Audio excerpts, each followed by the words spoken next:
Well, hey gang, welcome back to the channel. So I am standing here in my shop here at the house. If you haven't noticed, I've had a little bit of extra free time on my hands these last few weeks without doing much of the truck camping.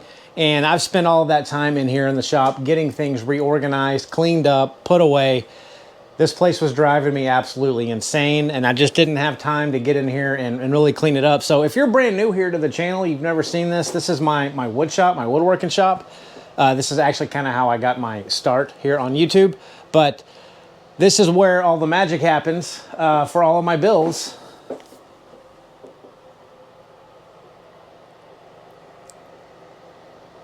And if you notice, I've got my heater actually plugged in because it's about 42 degrees outside here in Texas right now. So it's a little chilly. I love it. It's much better than 110 degrees. But the reason I'm making this video, folks, is I'm still waiting on two main components to my new camping rig that I'm going to build and show you folks how I'm going to do it. So until I can show you that actual build, I wasn't even going to video this. But what I want to show you folks is this little guy right here. So this is one of the Chinese diesel heaters from LDHTHOPI. I have no idea how to even say that name, but this is a little bit different form factor than all of the other diesel heaters that I've seen, and I've never tried to use these diesel heaters, A, because I was a little bit terrified of them, and B, I've usually used a buddy heater, or I plug into shore power and I use one of these heaters down here in my truck.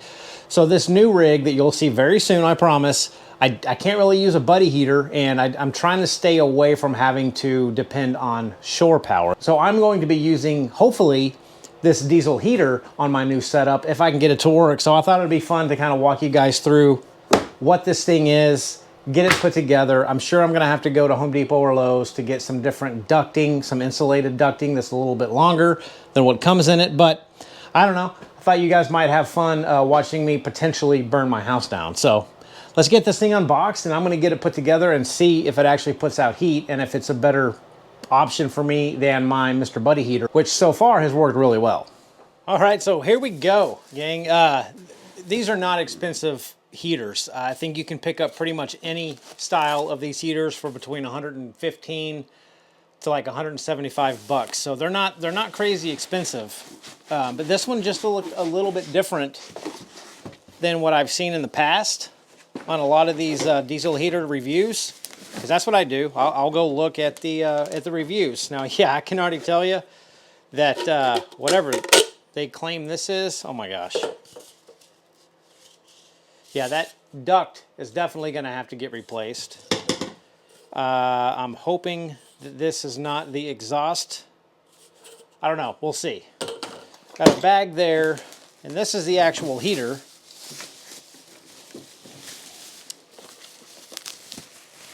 So it's a little bit different form factor. It's shorter and it's fatter than most of them that I have seen. Some flanges. Looks like a vent of some type. Yeah, that's it. That's all that comes in this. So yeah, I'm definitely going to have to end up getting some different ducting. I don't really know what they expected to use this thing for. But anyway, so these are, at least from what I can tell, fairly simple. They do require a 12-volt power source, and on the back you've got your positive and your negative 12-volt terminals that I'm going to use to connect to a power station on the new setup. Okay, good. Maybe okay. So, and then on the bottom, you do have an actual metal corrugated exhaust pipe that we'll figure out where that goes in there.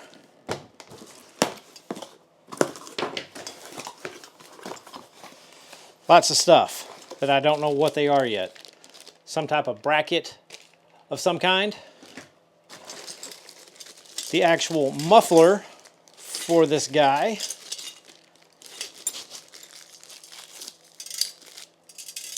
With something in it.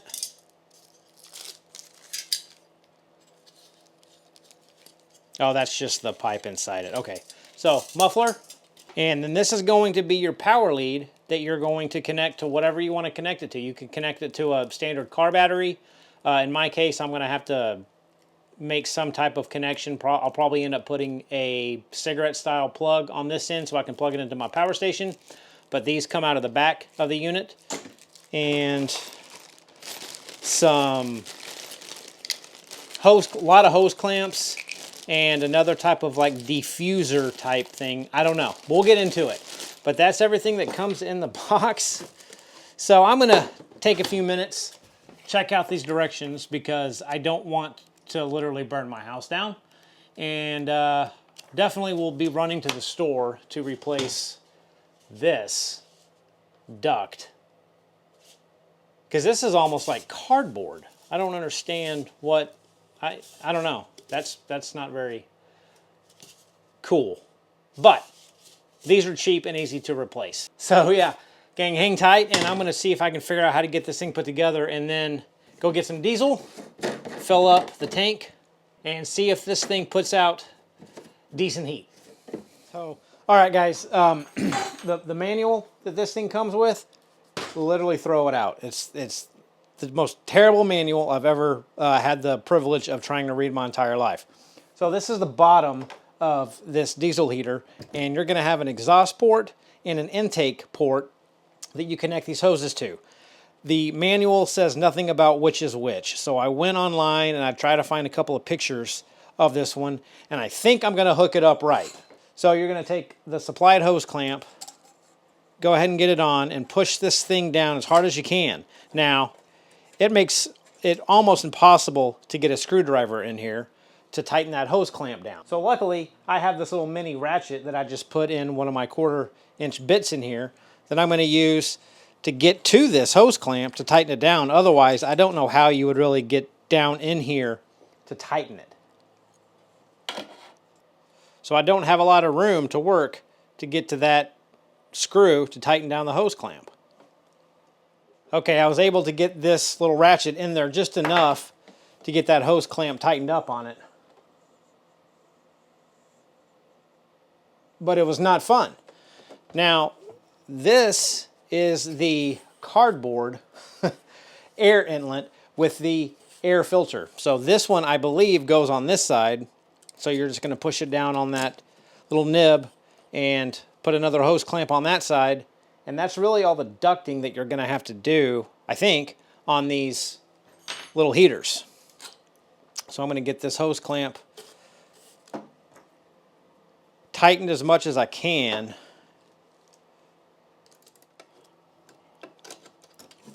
Okay, so that is the ducting, the air intake and exhaust. Now I got to put the muffler on the end of this, and that should be it.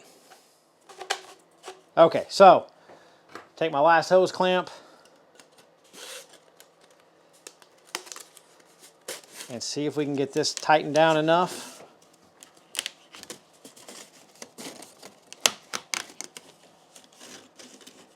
Just to give it a test.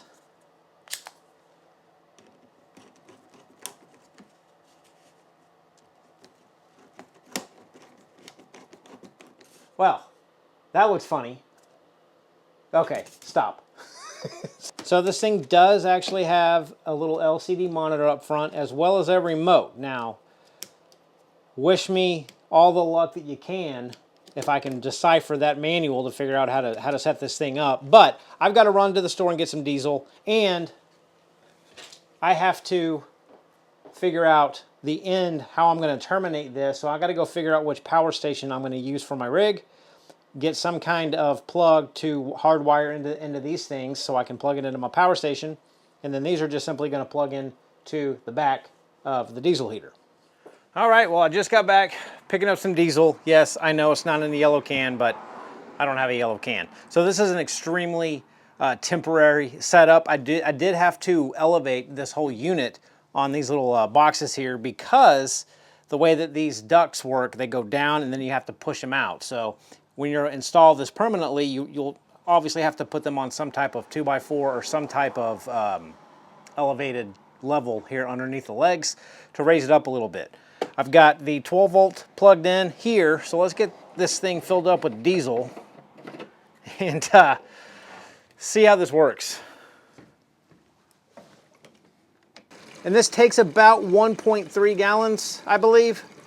And this should last you at least a couple of days if you're on low heat, but we'll figure that out here shortly.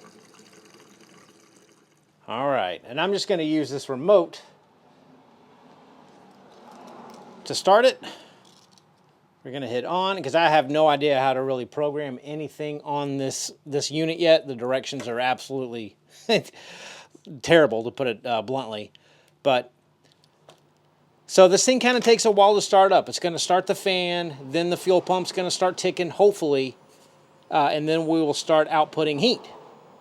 At least that's the plan. We're pulling around 60 watts right now, and it's going to probably slowly climb up to around 120, 130 watts while that glow plug starts to work, and then it should settle back down to below 20 or 30 watts once the heater kicks on. We're almost up to 100 watts now, and it's still cold air. It's not kicking in yet. There we go. Okay. I can hear that heat pump clicking.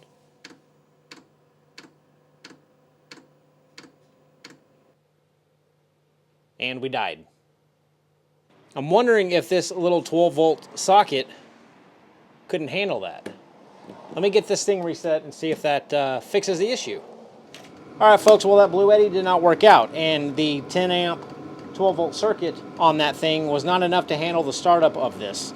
So I've got to figure out another solution, but in the meantime, just to get this thing tested out, I'm just using this little 50 amp hour LiPo4 battery connected directly to it, and it's running just fine. It's been going for about 3 minutes now, and I can tell you it's got some definite heat coming out of it. I'm going to get my temperature sensor to see what we got coming out of it, but man, that is hot. The exhaust is hot. Everything's hot, which is good. I don't know if you can hear that clicking, but once it starts to get going, it's kind of hard to hear with the actual air, the forced air coming out of it. But right now, this has got different, obviously, temperature settings, and it's right on the, kind of in the middle. So I'm going to put it all the way up to max temperature, and it's going to slowly start to ramp up. I can hear that fuel pump clicking more.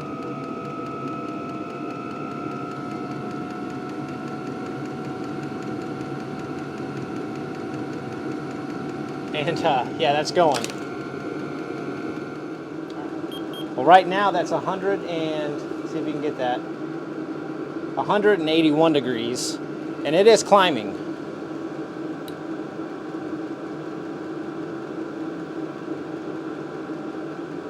192. I don't know if that's getting on camera.